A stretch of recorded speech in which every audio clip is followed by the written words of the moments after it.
pozovim ja, spasi mja. Blagosloven jesi, Gospodi, naučim ja opravdanjem Tvojim. V Kamniški Bistrici na kopiščih je v spomin na pred 65 leti pobite črnogorske vojake in civiliste potekala pravoslavna spominska maša zadušnica za te žrtve, imenovana Parastos.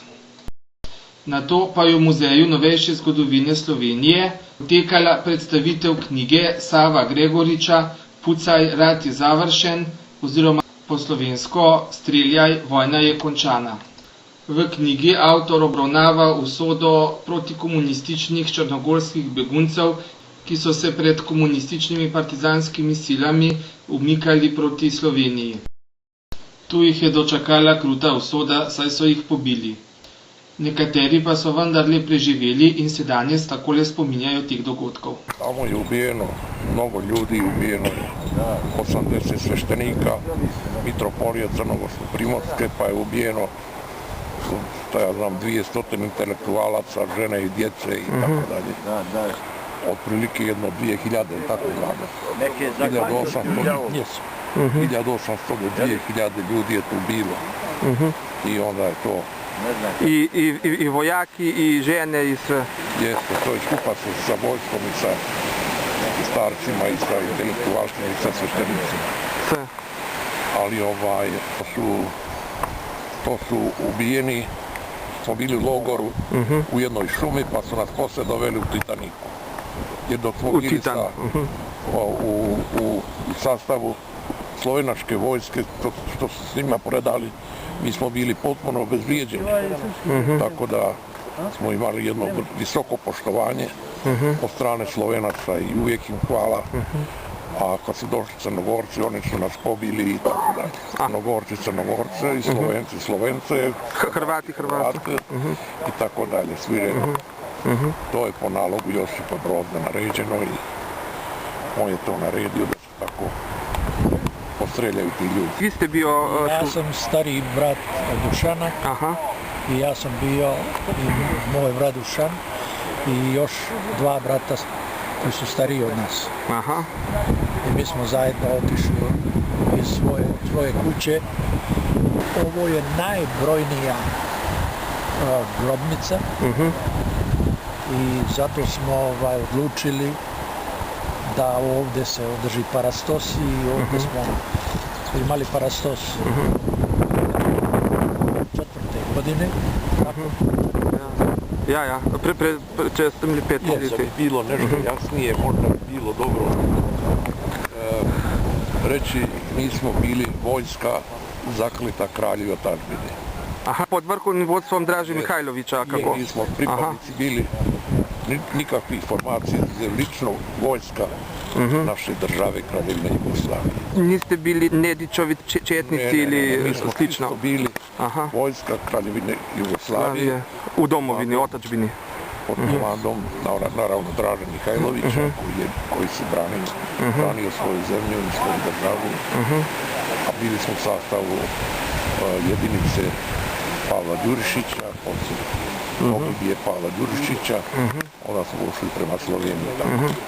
A kako su postupali s vama u logoru u Kamniku pri Titanu? Slušajte, da vam kažem, mi kad smo se predali, mi smo jedva čekali da se predamo, da bacimo oružje, jer je bila abolicija i obavijest da je Broz naredio da neće biti niko uhapšen, odnosno ubijen, nego da će vratiti sve kućama. Inače, mi smo bili moćna vojska, mi smo mogli proći kroz Kamnik kao vojska, ali zašto da pravimo prisilu ako je već rat završen?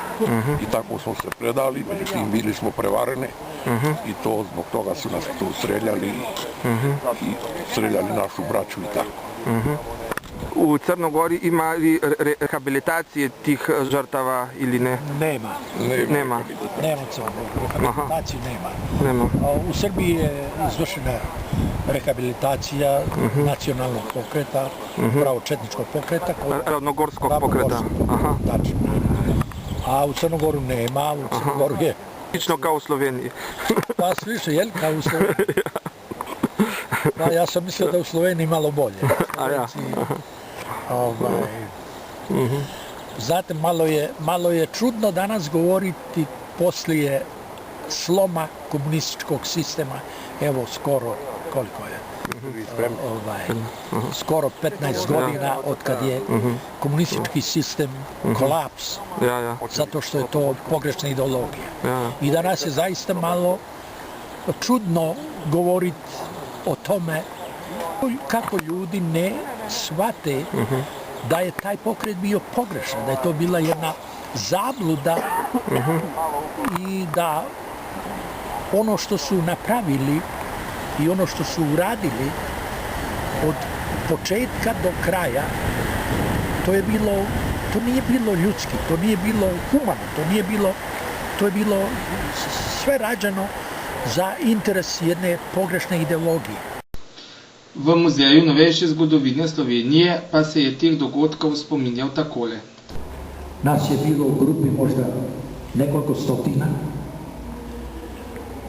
i mi smo usput srijetali američku, britansku i pokoju jugoslovensku zastavu. Rijetko da smo i jednu vidjeli zastavu sa petokrakom. I mi smo, tako reći, bacili oružje. Mi smo bacili oružje, u međuvremenu se čula se priča da je Josip Broz dao aboliciju, da neće biti niko ubijen, da neće biti niko strijeljan, samo da će odgovarati ljudi koji su u toku rata vršili ubistvo i tako dalje, ono što ne dolikuje ljudima. I mi smo se predali, tako reći, predali se bez ikakvih problema, bez ikakvih posljedica slovenačkoj jedinici. Ova slovenačka jedinica nas provela kroz Kamnik i mi smo ušli iza Kamnika u jedne šutnice i odatle 3 dana poslije toga kad smo mi mislili na koju stranu da idemo, naišla je 3. crnogorska divizija, opkolili su nas tu i odmah su izveli 70 ljudi i strijeljali. Nas su doveli natrag u Titan. Kad su nas doveli u Titan, odmah su počeli da vrše popis, ime i prezime, odakle je, i drugi dan poslije toga nas mladiće, izdali su naređenje, mladići ispod 20 godina na jednu stranu, a stariji na drugu stranu. I ja sam naravno tada imao 20 godina punih, ušao sam u 21. godinu i ja sam otišao sa moja 2 brata starija. Sam, pravo sa mladićima drugi, mene gurne moj brat Tomo, mlado idi sa Dušanom. Vjerujte, nikakav to nije bio moj pokušaj da izbjegnem i jer niko nije vjerovao da će ti ljudi završiti u Kamničku Bistricu ili u te druge stratišta ubijeni kao bez suda, bez prava odbrane i tako dalje. I evo, hvala Bogu, ja sam među vama danas ovdje